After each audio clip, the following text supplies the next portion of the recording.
오늘은 거룩한 성 예루살렘에 대해서, 새 예루살렘에 대해서 살펴보겠습니다. 결론적으로 얘기하면 이것은 천국의 어떤 장소적인 것이 아니고 성도들의 영광스러운 모습입니다. 교회의 영광스러운 모습, 궁극적으로 완성될 그런 교회의 영광스러운 모습. 그렇지만은 오늘 여기서도 이런 영광이 온다 하는 것이죠. 아마 지난번에 얘기했는지 모르겠지만 여의도에 있는 그 63 빌딩은 그 당시에는 제일 높은 빌딩이었습니다. 그게 높기 때문에 그것도 특징이 있었지만은 사실은 그게 우리 예수 믿는 사람들에게는 좀 의미가 있습니다. 건축주가 신앙을 가진 재벌 회장이었는데 건물을 통해서 자기가 믿는 신앙을 표현했습니다. 그래서 모양이 보면은 손을 이렇게 두 손으로 기도하는 그런 모형이다 하는 것을 알게 되고, 그리고 외벽을 황금색으로 이렇게 입혀놨습니다. 햇빛이 비치면 여의도를 지나가면 막 빛이 번쩍번쩍합니다. 이거 휘황찬란합니다. 천국의 모습. 오늘 이 본문에 나와 있는 새 예루살렘 성에 대한 어떤 그림을 가지고 이 건물을 만들었다는 것을 금방 알 수가 있습니다. 요한계시록 21장은 가장 오해받는 본문입니다. 왜냐하니까 천국을 사람들이 너무 많이 갔다 왔기 때문에, 펄시 콜레 이런 사람도 막 갔다 오고 베스트셀러 책 쓰고 이렇게 하니까, 그래서 이 구절을 이제 되게 근거를 가지고 설명을 많이 합니다. 천국에 가보니까 보석으로 꽉 찼더라. 황금이 끄덕끄덕하더라. 너무 좋더라. 여러분, 천국에 보석이 꽉 차고 황금이 있는데 살고 싶습니까? 너무 딱딱해가지고 어떻게 살아요? 춥고. 침대에는 폭신폭신해야지. 저는 있으면 관절염 걸릴까 싶어가지고 못 살 것 같아요. 자꾸 그런 식으로 이야기하는 겁니다. 그래서 21장의 천국의 모습은 장소적이고 공간적인 모습을 보여주는 것이 아닙니다. 천국에서 우리 예수 믿는 사람들, 그리고 이 교회가 얼마나 영광스럽게 살아가느냐, 그걸 이제 지상의 그림으로 그려준 것이 이것입니다. 우리의 결국이 얼마나 아름답게 만들어질까, 정말 그 상징을 통해서 이 본문은 보여주고 있는 것입니다. 영화 빠삐용을 아마 보신 분들이 많을 텐데요. 빠삐용의 주제는 옛날에는 저는 이게 자유다, 프리덤, 자유를 찾아서 막 감옥을 뛰쳐나간다, 그렇게 생각을 했는데, 이 설교를 준비하면서 이 주제가 다르다는 것을 알았습니다. 소망이다, 소망.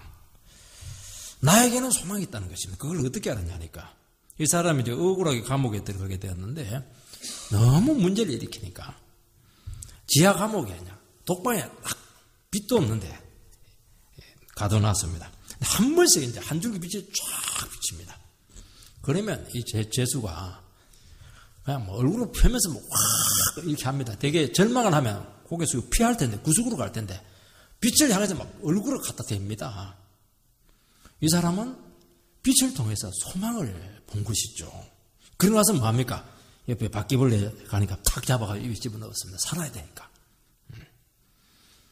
섬에 갇혀 있습니다. 다시 체포돼가지고. 거기서 어떻게 합니까?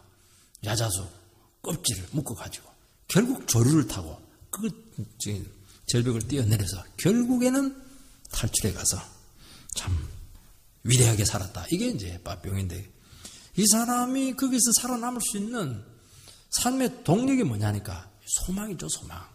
막연한 희망이 아닙니다. 확실한 소망이에요, 확실한 소망. 여러분, 성경에서 완성될 그의 영광을 보여주는 이유는 고난받고 있는 성도가 믿음을 버리지 않고 확실한 소망을 가지도록 주신 말씀인 것입니다. 그냥 우리 꿈에 그리는 환상 속에 있는 천국이 아니라는 것입니다. 이 소망이 있게 될 때 우리는 변질되지 않습니다. 끝까지 어떤 난관이 있더라도 다 극복을 해낼 수 있는 가장 강력한 힘이 여기서 나오는 겁니다.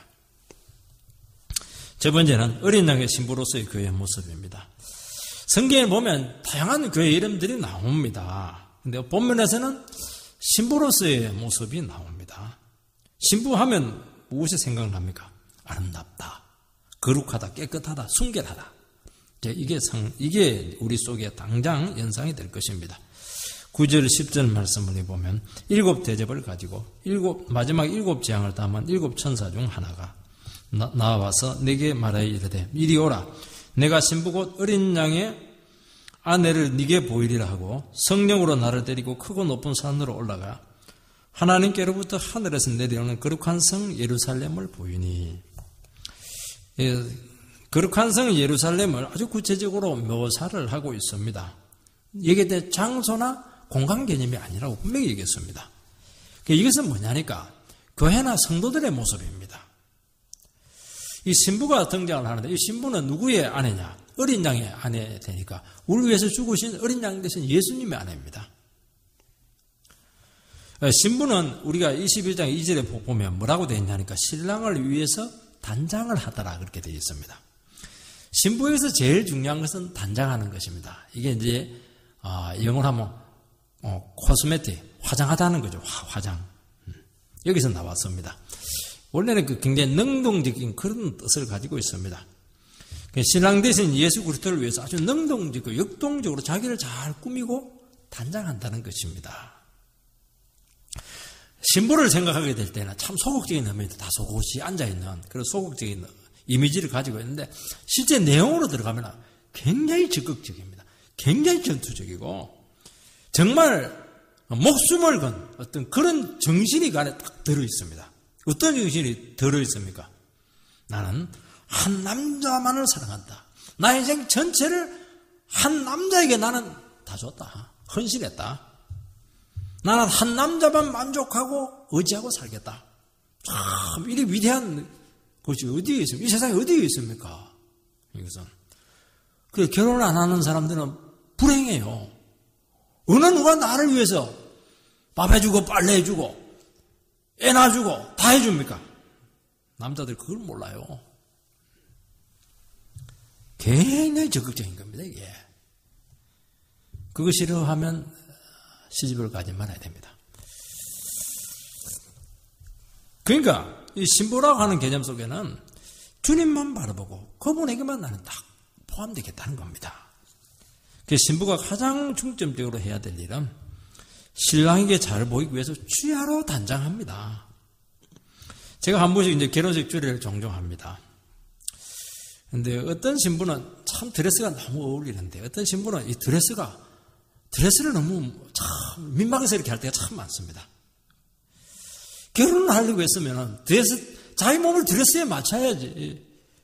드레스가 자기 몸에 맞추라니까 맞춰집니까? 터지듯이 이렇게 하니까. 해도 너무했더라고요. 좀 살 좀 빼고 이렇게 꾸며야 되는데, 들어가게 해야 되는데, 더 먹어가지고, 막 덮어져가지고, 성가대 가운이 꼬는 게 훨씬 더 나을 뻔했어요. 대부분은 그렇게 하지 않죠. 그때부터 그냥 자기를 막 가꿉니다. 그냥 다이어트하고, 피부 관리하고, 정말 그 수고하고 노력하는 거 보면요. 정말 눈물겹습니다. 근데 탁 나타날 때 보면, 야 정말 세상에 이런 아름다운 사람이 없습니다. 본문의 성도의 모습은 외적인 외모가 아니고 거룩한 삶을 말씀하고 있습니다. 성품의 변화를 의미합니다. 여러분, 성도와 교회가 신랑 대신 예수님을 만나기 위해서 뭘 해야 됩니까? 거룩의 목숨을 걸으라는 겁니다. 거룩은 뭡니까? 구별해야 됩니다. 자기를 구별시켜야 됩니다. 다른 여자랑 똑같이 생각하면 안 됩니다.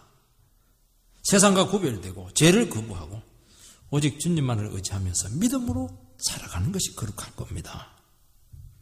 세상 사람들 하는 것처럼 다 같이 하고 그것은 거룩한 게 아닙니다. 교회도 마찬가지입니다. 교회도 외적으로 화려하지 않더라도요.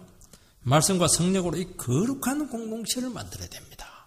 제가 조금 더 틈차지 못하도록 세상에 조금 더 들어오지 못하도록 철저하게 막아야 됩니다. 이게 신부가 목숨 걸고 해야 될 제일 사명인데 이거 잃어버리면 교회는 세상하고 똑같습니다.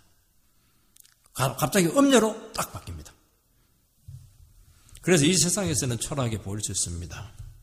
고난을 통해서 연단을 통해서 왜냐하면 우리 만들어져야 되니까 깎을 때 깎고 들어갈 때 들어가고 나올 때 나오고 해야 되니까 흠도 티도 없이 만들어져야 되기 때문에 세상에서는 참 초라하게 보일 수가 있습니다. 이 신부의 반대가 말한 것처럼 음녀입니다. 음녀. 참 화려합니다. 음녀는 정조관념이 없습니다. 아무 남자에게 마음 주고 몸을 팔고 평소에 늘 하는 것이 그냥 외모나 꾸미고 세상 것으로 치장을 합니다. 왜 그렇게 합니까? 세상을 유혹하기 위해서 그렇게 하는 겁니다. 세상을 더 가지기 위해서 그렇게 하는 겁니다. 이게 뭐냐니까 이게 세상의 모습이죠. 그런데 우리 교회의 모습, 성도의 모습은 그거 아니면 서생과 딱 구별돼가지고 정말 세상에 없는 이런 정말 세상으로부터 자기를 깨끗하게 지키는 겁니다. 그 당시 교회의 모습은 찢겨지고 초라합니다. 날마다 말씀으로 자기를 쳐서 복종시키고 또 욕심을 내려놓고 또 기질을 다스립니다. 그러니까 예수를 믿었기 때문에 할 수 없는 게 너무 많습니다. 가지 못할 곳이 너무 많습니다. 만나지 말아야 될 그런 한계가 너무 많은 것입니다. 그러니까 어떻게 합니까? 늘 주님만 생각하고 주님 뜻만 고민하고 주님이 모든 것이고 주님이 안 주면 굶어야 되고 그렇게 하는 것입니다. 세상의 유혹이 와도 또 거부해야 됩니다. 그러니까 세상에서 참 힘든 삶입니다. 그런데 문제는 뭐냐니까 신랑이 딱 오면은 주인공으로 딱 등장, 흰 드레스 딱 입고 나타나는데 모든 사람들에게 그냥 감탄이 될 정도로 그렇게 아름다운 모습으로 우리가 나타납니다. 이것은 세상에서는 절대로 안 만들어집니다. 오늘 교회의 모습은 신부라기보다는 음녀에 더 가까워지고 있다 하는 생각을 지울 수가 없습니다. 외형이나 겉모습은 거창하게 지금 꾸미고 있습니다. 근데 문제는 뭐냐니까 진리를 위해서 목숨을 걸지 않고 거룩을 위해서 목숨을 걸지 않고 신앙생활은 적당히 하면서 세상 누릴 건 다 누리고 취할 걸 다 취하고 그 나쁘다는 것은 아니에요. 주님이죠. 신부의 제1의 그 삶의 원리가 뭐냐니까 신랑이 주는 것만 가져야 됩니다. 옆집 아저씨가 주는 거 가지면 그 큰일 나는 겁니다. 그것은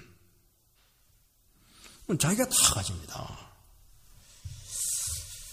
주님으로부터 주시는 것으로 만족하지 않고 자기 이름 세상 것으로 자꾸 치장을 하는 이게 문제입니다.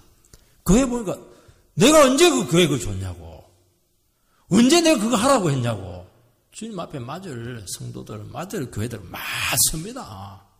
언제 내가 너 그거 하라고 했냐 언제 내가 나한테 그거 줬냐고 그거. 나 상관없다 나 너 모르겠다 그렇게 할 수 있습니다. 여러분 거룩한 성 예루살렘 성이 하늘에서 내려오고 있습니다. 이것은 교회의 근원이 지상이 아니고 하늘에 있다는 겁니다. 인간의 필요에 의해서 교회는 만들어진 것이 아니고 하나님의 구원 계획에서 만들어진 철저히 신적인 거 아닙니다. 그 교회를 일반 클럽이나 이런 식으로 생각하면 안 됩니다. 인간의 필요에서 만들어진 게 아니에요. 하나님의 영원전의 구원 계획의 핵심이 교회입니다. 그 신부는 어떤 존재냐 하니까 하늘의 것으로 철저히 단장해야 됩니다.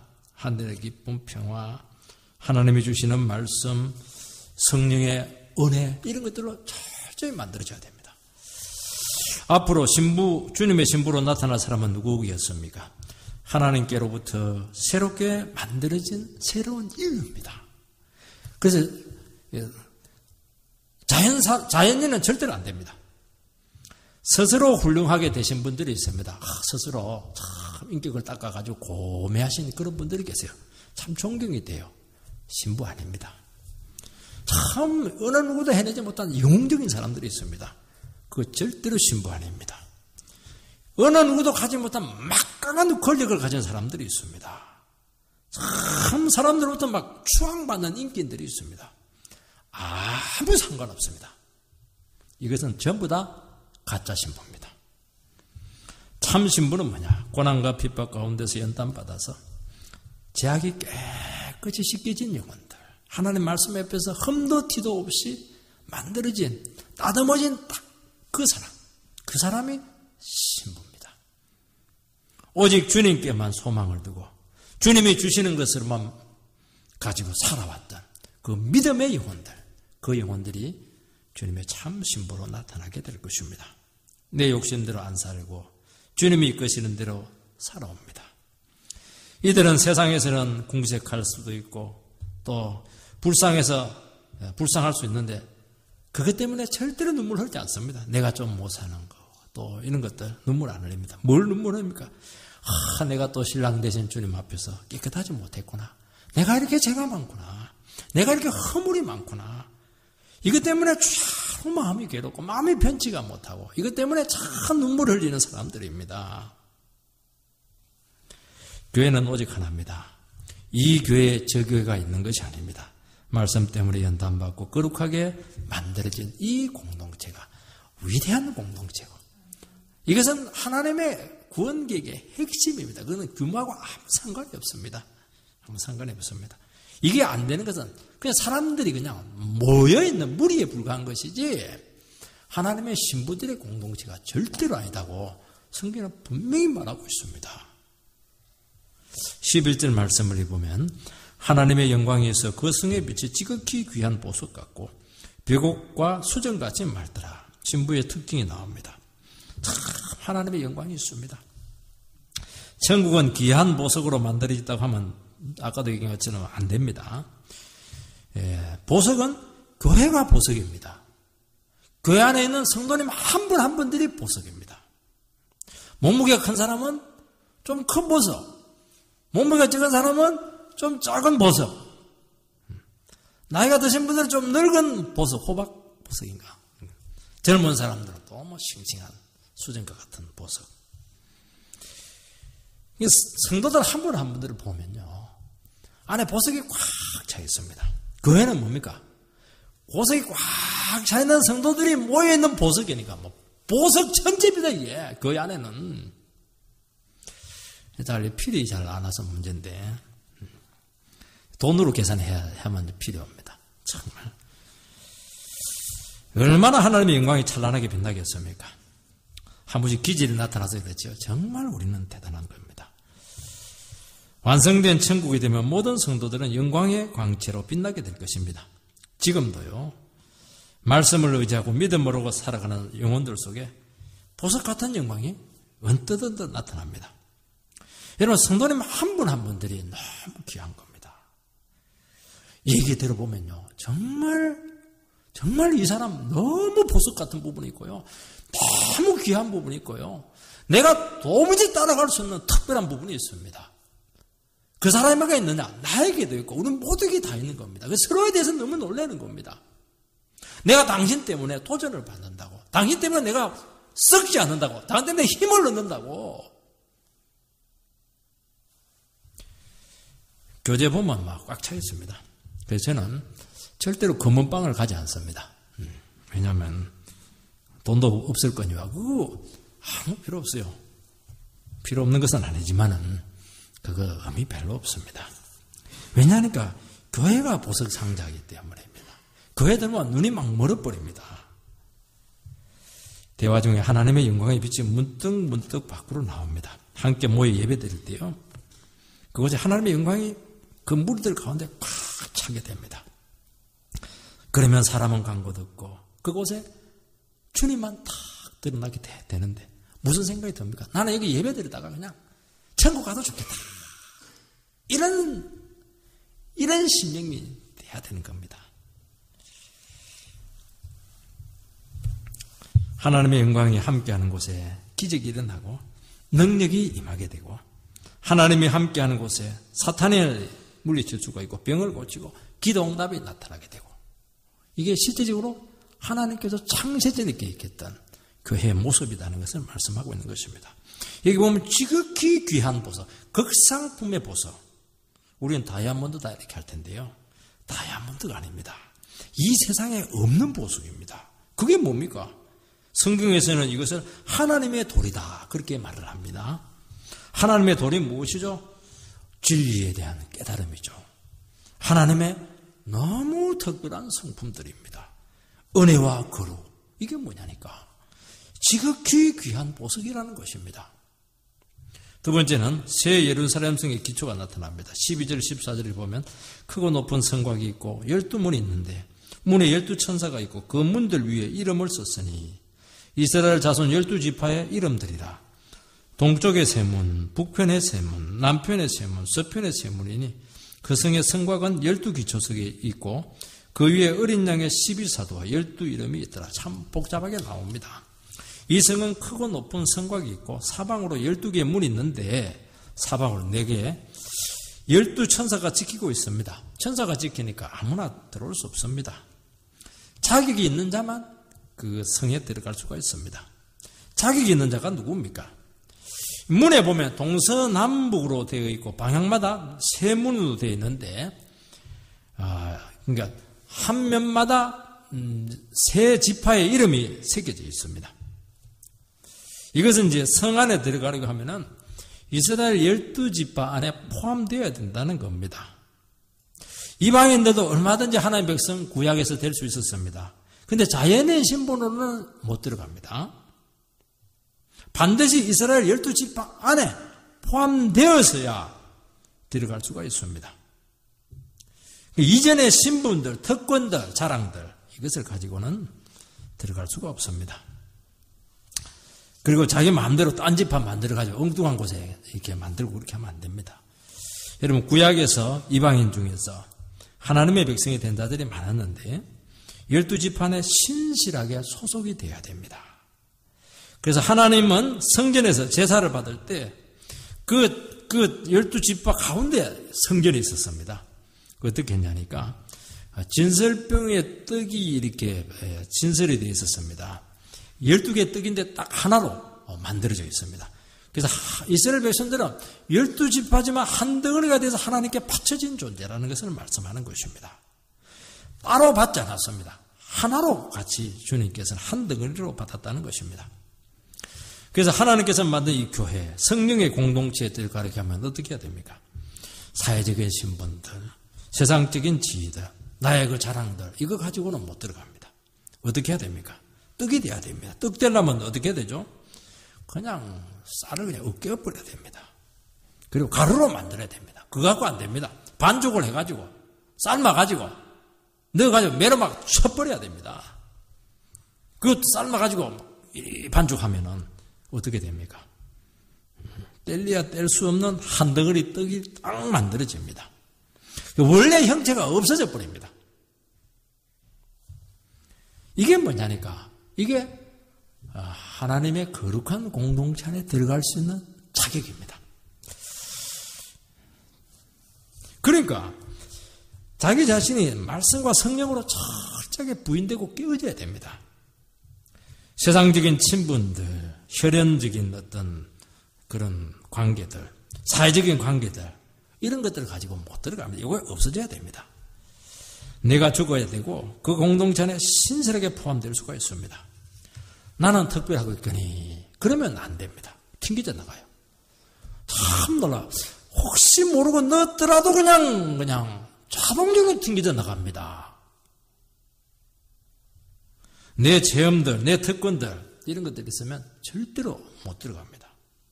자기가 죽고 가루가 딱 될 때 그 공동체 안에 딱 들어갈 수가 있습니다. 이 성곽에는 12기초석이 있고 그 위에는 12사도의 이름이 새겨져 있습니다. 교회는 사도들의 증거 위에 세워졌다는 것입니다. 그러니까 사도들의 증거한 그 말씀 외에는 교회의 기초가 될 수가 없습니다. 그러니까 교회는 어떤 종교적인 열정들을 갖고 세우면 안 됩니다. 어떤 종교적인 특별한 자기만의 체험을 가지고 계신 분들이 있어요. 그걸 교회에 끌고 와가지고 자꾸 그걸 갖고 교회를 세우려고 합니다. 어떤 신비적인 특별한 체험을 하신 분들이 있습니다. 그걸 갖고 자꾸 교회를 세우려고 합니다. 그건 교회가 될 수가 없습니다. 오직 사도들의 가르침 위에 교회가 세워져야 됩니다. 너는 베드로라. 반석 위에 교회를 세우리라. 분명히 주님께서는 베드로는 사도들의 대표지 않습니까? 사도들의 고백 위에 세워지는 것입니다. 그래서 우리는 예배 때마다 사도신경을 외우는 이유가 그냥 주문해 오는 게 아닙니다. 교회라고 하는 것은 이 사도신경의 고백 위에 세워진 것이고 성경 위에 세워졌다는 것을 얘기하는 것입니다. 여러분 사도들은 자기들의 사상들, 자기들의 생각들을 가르치지 않았습니다. 오직 주님께서 주신 이 계시의 말씀만 증거했습니다.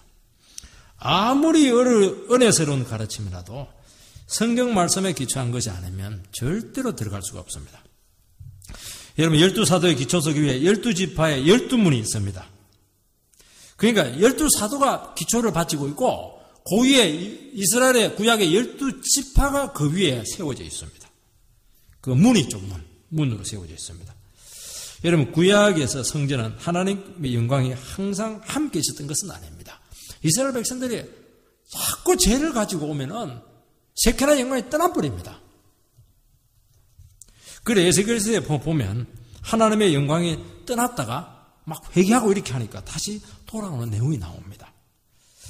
근데 이 신약 교회는 어떻게 되냐니까 기초가 12사도들의 기초 위에 세워졌습니다. 이 말이 의미하는 것이 뭐냐니까 하나님의 성전에서 하나님의 영광은 영원히 떠나지 않는다는 것을 이야기하는 것입니다. 그 이유가 뭐냐니까 예수 그리스도가 교회의 모퉁이 돌이 되었기 때문입니다. 예수님께서는 십자가에 죽으시고 부활하셔서 무엇이라고 말씀하니까 나는 너희들을 떠나가야 될 텐데 떠나가는 이유가 처소를 예비하기 위해서 너희들을 떠난다 그렇게 얘기합니다. 대개 천국에 가서 어떤 맨션을 하나 짓고 온다 그렇게 생각할지 모르겠지만은요 실제로는 그 신약 교회를 만드는 것입니다. 믿는 성도들의 공동체를 만들겠다는 겁니다. 여러분 이제 교회는 영원히 하나님의 영광이 함께 하십니다. 왜냐하면 예수 그리스도의 보혈의 피로 모퉁이에 되신 예수님에 의해서 우리의 모든 죄가 완전히 해결이 되었기 때문입니다. 하나님의 영광이 함께하기 위해서는 제일 중요한 것은 죄가 없어야 됩니다. 구약에서는 죄 문제가 완전히 처리가 안 됐기 때문에 들어왔다 나왔다 이렇게 했던 것입니다. 말씀이 증거되고 주를 고백하는 무리들 중에 하나님께서는 이제 완전히 임재하시고 그곳에서 성전의 기능이 살아납니다. 구약에서 이루어내지 못했던 진정한 성전의 기능이 이 신약 교회에서 이루어지고 있는 것입니다. 성전에서 뭘 했습니까? 성전에서 죄가 용서받고 구원이 일어나고 기도 응답이 나타나고 하나님의 능력이 나타나고 지성소 가운데서 뭡니까? 하나님의 살아있는 음성이 막 나타났던 것입니다. 구약은 희미하게 나타났습니다. 그림자에 불과합니다. 근데 예수 그리스도의 모퉁이를 든 예수 그리스도의 보혈의 피로 세워진 사도들의 고백 위에 세워진 이 교회는요. 정말 원했던 이 성전의 기능이 막 폭발적으로 나타나는 것입니다. 이런 게 어디 있어요? 죽은 영혼이 막 살아납니다. 어떤 죄인이 와도 그냥 고백 하나로 그냥 완전히 사람이 용서를 받습니다. 이런 축복이 어디에서 나옵니까? 교회에서 나왔다는 것입니다. 여러분 이 성의 성곽이 높고 크다고 하는 것은 이 세상의 어떤 세력도 이 공동체를 넘볼 수 없다는 겁니다. 악의 무리가 공동체를 깨뜨릴 수 없습니다. 여러분 교회는요 보기는 확실하게 볼지 모르겠지만 이게 얼마나 견고한지 모릅니다. 절대로 교회를 무너뜨리게 할 수가 없습니다. 우리가 죄짓지 않고 우리가 정말 탐욕만 부리지 않으면은 말씀에 붙들려 있으면 이 교회는 강건한 겁니다.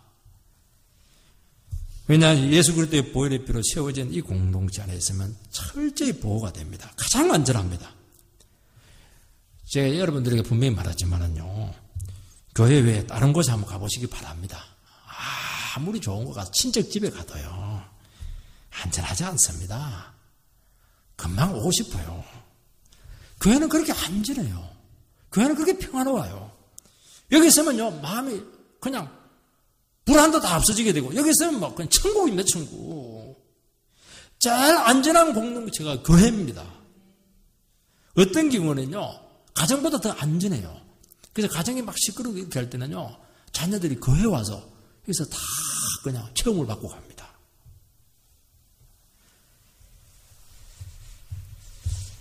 여러분, 교회에서 다른 교회 가서 어떻게 영혼을 지키겠습니까? 어떻게 가정을 지켜낼 수 있겠습니까? 어떻게 자녀들을 지키겠습니까? 말씀이 세상의 죄를 걸러내고 성령의 온갖 위선과 영혼을 썩게 하는 사상들을 물리칩니다.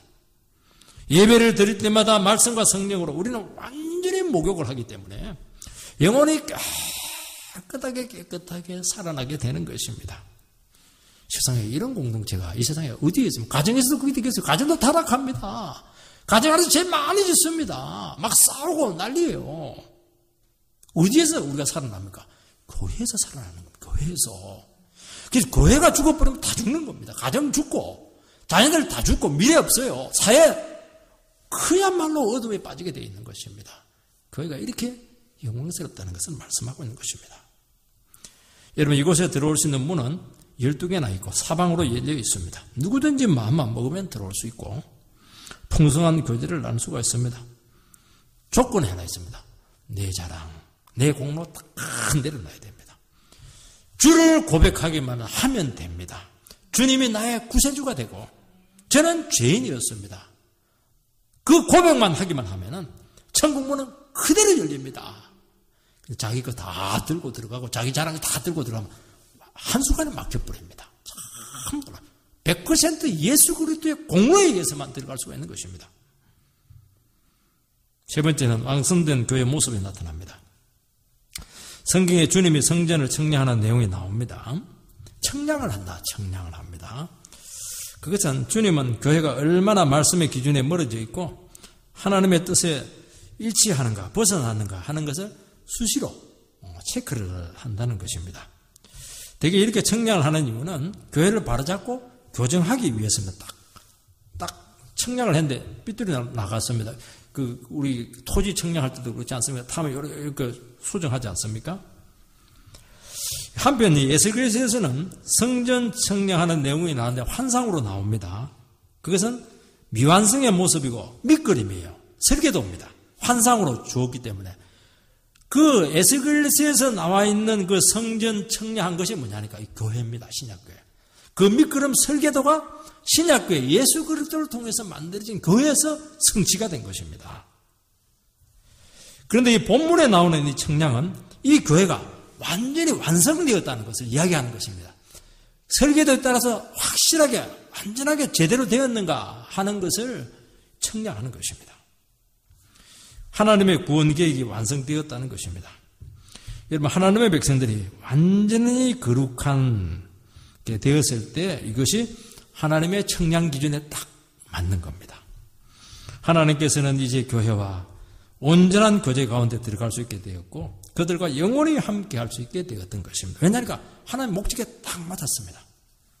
15절 17절 읽어보면은 내게 말하는 자가 그 성과 건문들과 성곽을 청량하려고 금갈대를 가졌더라. 그 성은 네모가 반듯하여 길이와 너비가 같은지라. 그 갈대자로 그 성을 청량하니 12,000 스타디온이요 길이와 너비와 길이가 같더라. 그 성곽을 청량하며 144규빗이니 사람의 청량 곧 천사의 청량이라.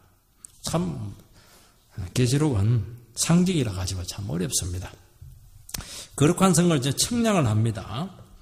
이 거룩한 성은 늘 얘기했지만 장소, 공간이 아닙니다. 하나님의 백성, 교회입니다. 하나님의 백성을 청량하는 것이고 교회를 청량하는 것입니다. 하나님의 백성들 뭘 청량하겠습니까? 키를 청량하겠습니까? 몸무게를 청량하겠습니까? 그거 아니죠. 얼마나 말씀의 기준에 맞느냐는 것입니다.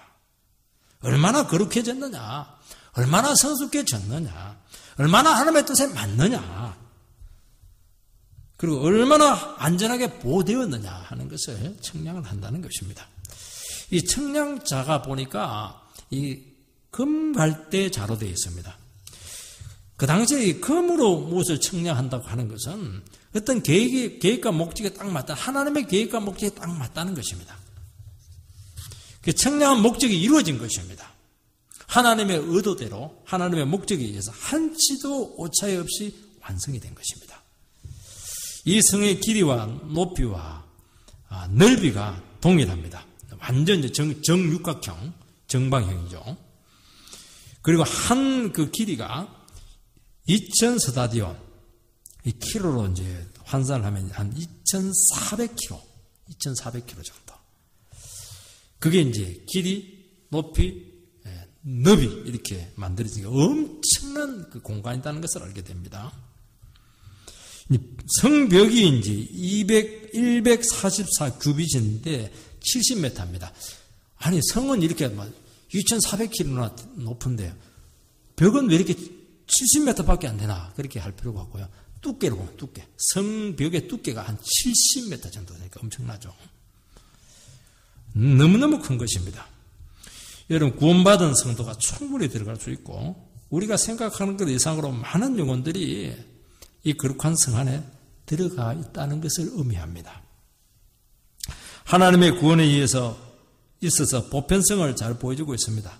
보면 이제 어려운 말씀이 또 나오는데요. 사람의 청량 곧 천사의 청량이다 하는 말입니다. 인간들이 어떤 일상적인 계산을 하게 되는데 이것을 천사가 사용했다 하는 말씀입니다. 이 청량은 산술적으로 확실하다 하는 의미라기보다는 어떤 이상의 상징적인 의미, 영적인 의미를 가지고 있다 하는 것을 생각을 해야 됩니다. 사람들은 하나님의 기준으로 봤을 때 스스로 느낍니다. 과연 진정한 성도가 이 세상에 남아있을 수 있겠는가? 왜냐하면 너무 고통을 많이 당하고 핍박을 많이 당하고 어려움을 당하니까 어떻게 진정한 믿음의 사람을 우리가 찾을 수 있겠는가? 의문을 가지게 됩니다. 그리고 실제로 진정한 성도들을 찾아보기가 너무 어렵습니다. 왜냐하면 어렵고 핍박이 있을 때는 안 보입니다. 다 숨겨져 있습니다. 평화기간에는 또 어떻게 됩니까? 평화기간에 또 보니까 완전히 믿는 사람이나 안 믿는 사람이나 이게 뭐 똑같아요. 완전히 세속화돼가지고 참 신자, 거짓 신자를 분별할 수가 없습니다. 어려울 때는 안 보이고 평화기간에는 잘 살 때는 구분이 안 되고 그러니까 이게 누가 예수 믿는 사람이 있겠느냐. 이게 의문이죠. 그러나 주님께서는 온전한 신자들을 많이 감추어줬다 그렇게 말씀하고 있습니다. 우리 한 번씩 한국교회 다 썩었어. 구원받은 사람 아무도 없어. 그런 소리 하면 안 됩니다. 정말 하나님께서 숨겨놓은 보석 같은 성도들이 얼마나 많은지 모르고요. 그들에 의해서 지금 한국이 유지되고 있는 것입니다. 엘리야 때 얼마나 그 나라가 썩었습니까? 바알 숭배로. 그래서 엘리야는 착각을 했습니다. 나 외에 하나님을 섬긴 사람 누가 있습니까? 하나님께서는 택도 없는 소리 하지 마라. 너 왜 7,000명 숨겨놨다고 분명히 얘기했습니다. 7,000명을 딱 숨겨놨어요.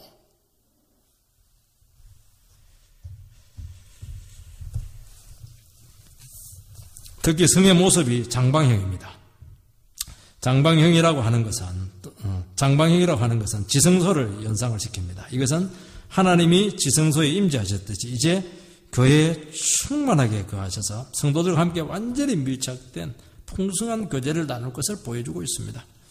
지성소는 1년에 한 번 대제사장이 피를 가지고 들어갑니다. 그런데 이제는 그 성 안에 언제라도 누구든지 예수 그리스도의 보혈의 피만 의지하기만 하면 들어갑니다. 언제라도 기도합니다. 언제라도 예배 드릴 수가 있습니다. 언제라도 찬송합니다. 바로 응답 치유 능력이 바로 나타나는 것입니다. 그리고 아예 하나님께서 우리 안에 와 상주하십니다.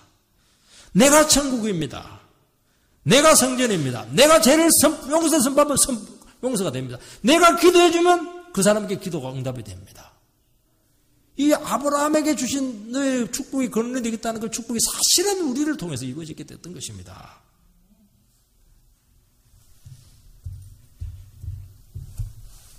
하나님부터 생명이 계속 공급받습니다. 오늘 우리에게는 이와 같은 교제의 특권이 열려 있습니다. 이 성이 더 놀라운 점은 수많은 보석들이 열거되고 있다는 것입니다. 성곽은 벽옥으로 쌓여 있고 그 성은 정금으로 빛나고 있고 12기초석에는 12가지 보석으로 만들어졌고 12문은 진두로 만들어져 있고 그 가운데 난길은 맑은 유리 같은 정금으로 되어 있습니다. 이것은 실제로 완성된 교회가 보석으로 되어 있다 그런 의미가 아니라고 분명히 얘기했습니다. 이것은 성도가 얼마나 존귀한 존재인가 하는 것을 보여주고 있는 것입니다. 성도들의 아름다움과 영광을 표현하는 것이죠. 구약에 보면 제사장 좁게 12개의 보석이 달려있는데 이것은 12지파를 상징하며 서로 다른 빛깔을 내지만은 하나같이 하나님 앞에 너무 존귀하다는 것입니다. 성도는 주님 앞에 보석처럼 귀한 존재입니다. 비전 다 달라요. 신앙 칼라도 다르고 성품도 다르고 하는 것도 보면 다 달라요. 그러나 어느 누구도 가지지 못한 독특한 보석으로 다 변해 있습니다. 어떤 분은 붉은 빛깔입니다. 어떤 분은 파란 빛깔이에요. 어떤 분은 노란색입니다. 다 모이면 너무너무 아름답고 풍성한 곳이 되는 것입니다. 교회는 늘 얘기했지만 보석 상자고 보석들이 모여 있습니다. 어떤 분은 귀한 섬김으로, 어떤 분은 상담으로, 어떤 분은 봉사로, 가르침으로, 정말 남이 흉내낼 수 없는 그런 성품으로 그게 딱 모여 있으면요. 빨주노초 파란보. 무지개가 아름다운 이유는 뭐냐니까 떨어져 있는 게 아닙니다. 무지개가 아름다운 이유는 하나로 탁 이 색깔이 한 덩이가 되어 있기 때문에 아름다운 것입니다. 어떤 분들은요, 유리구슬 같습니다. 성품이 그렇게 투명해요. 어떤 분들은 벽옥입니다. 벽옥은 다이아몬드인데요, 변하지 않습니다. 어떤 분들은 한결같아요. 변하지가 않아요. 이와 같은 보석들을 어떻게 간직할 수 있습니까? 진리의 기초에 든든히 서 있고, 그리고 하나님께서 만드신 이 교회 공동체 안에 신실하게 포함될 때 이런 보석 같은 영혼들이 된다는 것입니다. 내 안에 성령의 역사가 나타나야 됩니다. 그렇게 해야 됩니다. 그래서 주야로 우리는 어떻게 말씀 앞에서 내 자신을 자꾸 만들어 가야 되고, 다른 말씀 외에 다른 기초 위에 세우게 될 때 전부 다 불타게 될 것입니다. 여기에 보면 이제 성의 길이 맑은 유리 같은 정금이라고 그렇게 되어 있습니다. 성에 이제 길이 있는데, 길이라고 하는 것은 뭐냐니까 서로 이제 왕래하는 곳이니까 교제하는 것을 이야기합니다. 교제할 때 제일 중요한 게 뭐냐니까 이 맑은 유리 같은 보석이죠. 여러분, 교제할 때 느끼하고 침침하고 이렇게 하면 교제가 됩니까? 안 돼요. 교제할 때 도랑해야 됩니다. 여러분, 교회 안에서 자기 죄를 해놓고 나서는 그 죄를 숨기고 교제하면 안 됩니다. 고백하고 깨끗하게 유리가 되고 교제를 해야 됩니다. 여러분, 참된 성도의 교제는 정직해야 되고 깨끗해야 됩니다. 그게 안 되면 교제가 안 되게 되어 있습니다. 악한 생각, 형제나 자매를 보고 이렇게 할 때 깨끗한 마음으로 해야 됩니다. 그래야 교제가 되게 되어 있습니다. 서로를 이해하고 축복하는 마음으로 그렇게 해야 될 것입니다. 그렇게 될 때 교회는 견고하게 만들어질 줄 믿습니다. 그런 귀한 교회가 될 수 있도록 우리 기도하고, 또 그런 교회의 완성된 모습을 우리가 그리면서 이 교회가 얼마나 귀한가 하는 것을 깨달아야 됩니다. 오늘 한국 교회의 문제는 뭐냐니까 교회가 얼마나 귀한 줄 모릅니다. 교회 와서 그냥 자기 멋대로 행동을 하고, 교회 와서 막 자기 원하는 대로 그냥 주장을 하고 이렇게 하니까 예수님께서 만드신 이 교회가 그렇게 깨지고 있는 것입니다. 우리는 그렇게 하면 안 되고요. 정말 귀한 이것을 목숨을 다해서 지키는 귀한 성도들이 되기를 주의 이름으로 축복합니다.